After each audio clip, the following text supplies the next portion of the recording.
Hello students, good morning all of you. So today I am going to explain you question number 17 of final account. In previous lecture we have seen the video of question number 16. I hope you all clear all the doubts. Now I am going for question number 17. Again बहुत ही easy question है. एक या दो adjustment को छोड़ के बाकी पूरा सम इजी है. जैसे कि हम लोगों ने प्रीवियस लेक्चर्स के अंदर जो देखे हुए सम उसी के जैसा एक सम है. तो चलिए मैं स्टार्ट करता हूँ. We have two partners, Man and Mohan. They are sharing their profit and loss in the equal ratio. In this, we have to make a current account because already हमको क्या दिया हुआ है, करंट अकाउंट की value दी हुई है. तो मैं क्या करूँगा, करंट अकाउंट बनाऊंगा और कैपिटल अकाउंट की वैल्यू मैं क्या करूँगा, डायरेक्ट बैलेंस शीट में मेंशन करूँगा. तो चलिए मैं स्टार्ट करता हूँ. सम के अंदर मुझे कैपिटल अकाउंट की वैल्यू दी है 2,80,000 एंड 2,20,000, जो मैंने बैलेंस शीट में डायरेक्ट लायबिलिटी साइड में लिखा हुआ है 2,80,000 एंड 2,20,000. ड्रॉइंग की अमाउंट मैंने डेबिट साइड में लिखा हुआ है 3,000 एंड 4,500. परचेस और सेल, परचेस की अमाउंट मैंने ट्रेडिंग के डेबिट में 80,000 लिखा हुआ है और सेल्स मैंने 1,20,000 लिखा हुआ है. एडवर्टाइजमेंट एक्सपेंस पीएनएल के डेबिट में मैंने लिखा हुआ है 7,000. कैरेज आउटवर्ड अगेन पीएनएल के डेबिट में आएगा 850. मशीन ऑफिस की है, कहाँ पे लिखा हुआ है मैंने उसका 1,50,000 एसेट्स में लिखा हुआ है. Okay. Purchase of office machine purchase किया है तो आप क्या करोगे, उसको ऐड करोगे.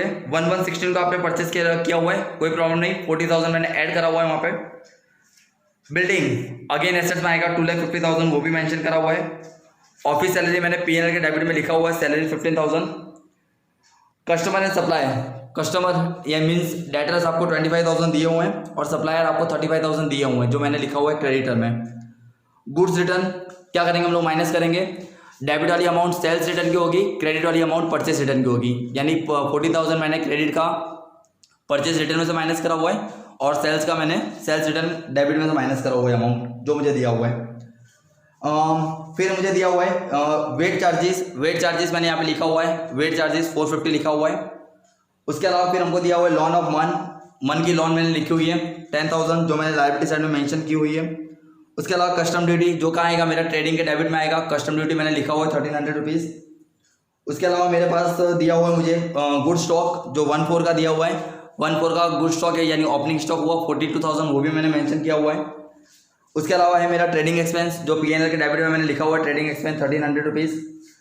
वेजेस एंड आउटस्टैंडिंग वेजेस, तो वेजेस तो कहाँ पर आएगा आपको मालूम है, ट्रेडिंग अकाउंट के डेबिट में. और आउटस्टैंडिंग वेजेस में कहाँ ले दूंगा, लायबिलिटी में मैंने लिखा हुआ है 2,600. Okay. Commission paid in advance कहाँ पर आएगा, बैलेंस शीट में एसेट साइड में आएगा, जो मैंने लिखा हुआ है प्रीपेड कमीशन 350. बैंक अकाउंट जो और कैश अकाउंट, तो याद रखिएगा कैश अकाउंट हमेशा कैश एसेट्स होती है. तो देखिए मैंने कैश लिखा हुआ है 20,700 और बैंक यानी क्या मानेंगे हम लोग, बैंक ओवरड्राफ्ट. अब आप लोग ऐसे कंफ्यूज मत होना बेटा कि बैंक की अमाउंट सर आगे दी हुई है, पर कुछ भी हो कैश हमेशा एसेट्स होती है, जबकि बैंक अकाउंट को हम लोग क्या मानेंगे, बैंक ओवरड्राफ्ट. इसलिए मैंने 3,000 कहाँ पे लिखा हुआ है, बैंक ओवरड्राफ्ट में लिखा हुआ है. ओके. उसके अलावा आपको इंटरेस्ट ऑन लोन दिया हुआ है, जो इंटरेस्ट ऑन लोन मैंने क्या लिखा हुआ है प्रॉफिट एंड लॉस के डेबिट साइड में लिखा हुआ है. और ये किसकी इंटरेस्ट ऑन लोन मान लेंगे हम लोग, क्योंकि मुझे मन की लोन पहले से दी हुई है, तो ये जो इंटरेस्ट ऑन लोन है वो मैं किसका मानूंगा, मन का ही मानूंगा.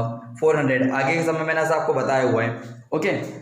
उसके अलावा है इन्वेस्टमेंट जो एसेट्स में आएगा. इन्वेस्टमेंट मैंने लिखा हुआ है क्योंकि उसके ऊपर हमको इंटरेस्ट काउंट करना होगा 8% का, वो भी हम लोग देख लेंगे.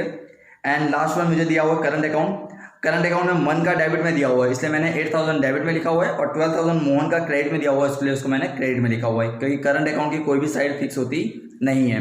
क्लियर है यहाँ तक. चलिए अब मैं चलता हूँ मेरे बाहर के जो एडजस्टमेंट है उसके ऊपर चलता हूँ, फिर मैं इनर एडजस्टमेंट पे आऊँगा. फर्स्ट वन मुझे दिया हुआ था value of closing stock is 80,000, its market value is 10% more. Again हम लोगों ने रिपीट करा हुआ है, कभी भी मोर दिया हो तो हम लोग कभी भी देखते नहीं, always we are counting a less value. So 80,000 as it is आ जाएगा और दूसरी वैल्यू कहाँ जाएगी, एसेट्स में मैंने 80,000 मेंशन किया हुआ है. अगर इसी की जगह मुझे लेस दिया होता तो मैं क्या करता, 10% माइनस करने के बाद 72,000 लिखता, पर यहाँ पे हमको मोर दिया हुआ है वैल्यू में, इसलिए हम लोग उसको काउंट करेंगे नहीं.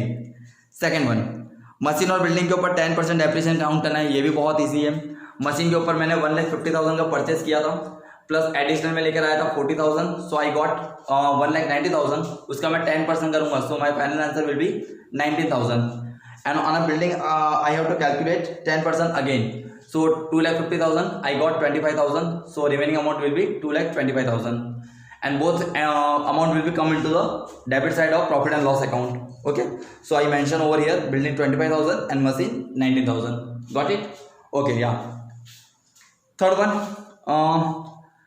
debtors of rupees 10,000 become insolvent, 50% of amount will be received as per instruction of its receiver, provide 5% bad debt reserve. It's such a nice adjustment. थोड़ा ध्यान से मैं बता रहा हूँ, ध्यान दीजिएगा आप लोग। डेटर्स के अंदर से क्या दिया हुआ है, मुझे 10,000 के जो डेटर्स वो क्या हो गए, इंसॉल्वेंट हो गए, और उनके पास से मुझे 50% ही अमाउंट मिल पाया है। ओके, तो 10,000 के जो डेटर्स थे, पर उससे पहले आप लोग याद रखना कि कभी भी डेटर्स का कोई भी अगर एडजस्टमेंट आता है तो पहले आपको चेक कर लेना कि सेल्स के लिए कोई एडजस्टमेंट तो दिया है कि नहीं। मैंने बहुत सारे बच्चों को 11th स्टैंडर्ड के अंदर बोला हुआ था कि ऑलवेज कभी भी डेटर्स के ऊपर आप एडजस्टमेंट करो तो उससे पहले आपको चेक कर लेने का कि कोई एडजस्टमेंट ऐसा तो नहीं जो सेल्स के लिए दिया हो। तो आई थिंक सो मुझे ना 5th नंबर का जो मेरा एडजस्टमेंट दिखाई दे रहा है वो सेल्स वाला है, तो पहले मैं उसको सॉल्व करूंगा, अदरवाइज अगर मैं उसको सॉल्व नहीं करूँगा तो मेरी अमाउंट में क्या आएगा, प्रॉब्लम आएगा। इसीलिए तो एक काम करते हैं, हम लोग थर्ड वाले को अभी स्किप करते हैं, पहले 4th और 5th देख लेते हैं। 10% इंटरेस्ट देना है मुझे बैंक ओवरड्राफ्ट के ऊपर, तो बैंक ओवरड्राफ्ट मेरा 3,000, उसके ऊपर 10% दिया हुआ है मैंने 300, और दूसरी इसकी एंट्री कहाँ आ जाएगी, प्रॉफिट एंड लॉस के डेबिट साइड में, इंटरेस्ट ऑन बैंक ओवरड्राफ्ट जो मैंने मेंशन करा हुआ है 300 rupees. Okay, and 5th one, rupees 2,000 is miss out to record in a sales return book. बहुत ही अच्छा एडजस्टमेंट है। अगेन बहुत सारे बच्चे गलती करते हैं और बहुत सारे बच्चे मुझे बोलते भी हैं कि सर आपने बोला हुआ था कि कभी भी अगर अनरिकॉर्डेड हो तो प्लस होगा ना, तो बट ऑब्वियस मैं मान रहा हूँ कि अनरिकॉर्डेड तो प्लस होगा, पर यहाँ पे माइनस क्यों करा हुआ है, क्योंकि आपको लिखा हुआ है sales return, not a sales. अगर खाली आपको दिया कि सेल्स लिखना रह गया 2,000 तो मैं यहाँ पे प्लस करता, पर यहाँ पे क्या लिखना रह गया, sales return, that's why I am mention minus over here. So 2,000 क्या होगा, अनरिकॉर्डेड सेल्स रिटर्न करूंगा मैं, और इसकी एंट्री क्या करूंगा मैं, डेटर्स के अंदर से क्या करूंगा, माइनस करूंगा। सो 25,000 में मैंने 2,000 माइनस करा हुआ है, सो आई गॉट 23,000। क्लियर हुआ आपको मैं क्या बोलना चाह रहा हूँ? ये बहुत ही अच्छा एडजस्टमेंट है, याद रखिएगा आप। ओके, चलिए अब मैं आता हूँ थर्ड नंबर के एडजस्टमेंट पे। अब थर्ड नंबर का एडजस्टमेंट ऐसा बोल रहा है कि आपका एक डेटर्स था, उसके पास से आपको 10,000 रुपये लेना था, पर उसके 50% क्या होगा, पैसे इंसॉल्वेंट हो गए। तो सिंपल एंड शॉर्ट 10,000 में 50% आपका पैसा चला गया, तो आपको कितना पैसा मिला है, 5,000 मिला है, तो बाकी का 5,000 आपका क्या हुआ, बैड डेब्ट्स हुआ। तो वही अमाउंट मैंने बैड डेब्ट्स के अंदर 5,000 मेंशन की हुई है। सो 23,000 में 5,000 माइनस करा, I got 18,000 will be my final answer. Clear हो रहा है आपको मैं क्या बोलना चाह रहा हूँ? ये पक्का बहुत ही अच्छा एडजस्टमेंट है, याद रखिएगा। चलिए उसी के अलावा फिर नीचे भी दिया हुआ है कि 5% मुझे बैड डेब्ट रिजर्व करना है, तो 5% जो बैड डेब्ट रिजर्व की अमाउंट मैंने फाइंड आउट करी है 650।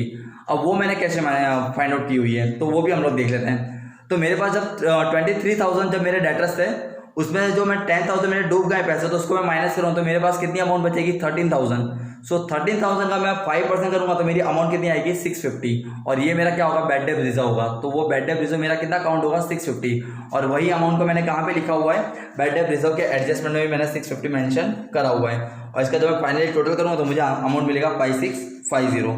क्लियर हो रहा है क्या बोल रहा हूँ मैं आपको? आई होप आपको ये एडजस्टमेंट बहुत ईजी वे में क्लियर हो चुका होगा। ओके, चलिए अब मैं जो इसके इनर एडजस्टमेंट है उसके ऊपर चलता हूँ, फोकस करता हूँ एक बार। अब इनर एडजस्टमेंट में मुझे सबसे पहले क्या दिखाई दे रहा है, एक तो मुझे इंटरेस्ट ऑन लोन जो मैंने कर दिया, पर मुझे मन के लोन के ऊपर इंटरेस्ट तो काउंट करना पड़ेगा ना।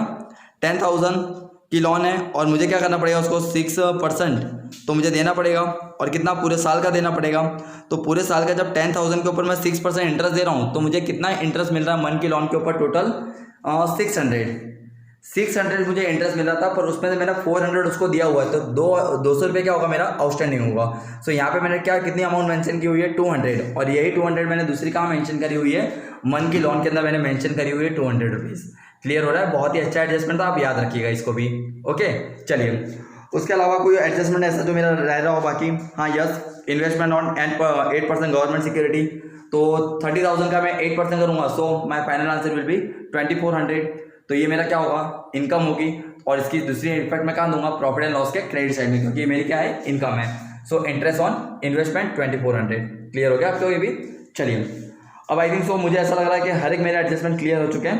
So now I am going for a totalling करने पर क्रेडिट साइड का टोटल मेरा आ रहा है 1,82,000, उसमें से मैंने डेबिट का माइनस करा तो 71,500 रुपीज़ मेरा ग्रोस प्रॉफिट आ रहा है, क्योंकि डेबिट साइड में ये टोटल कम था।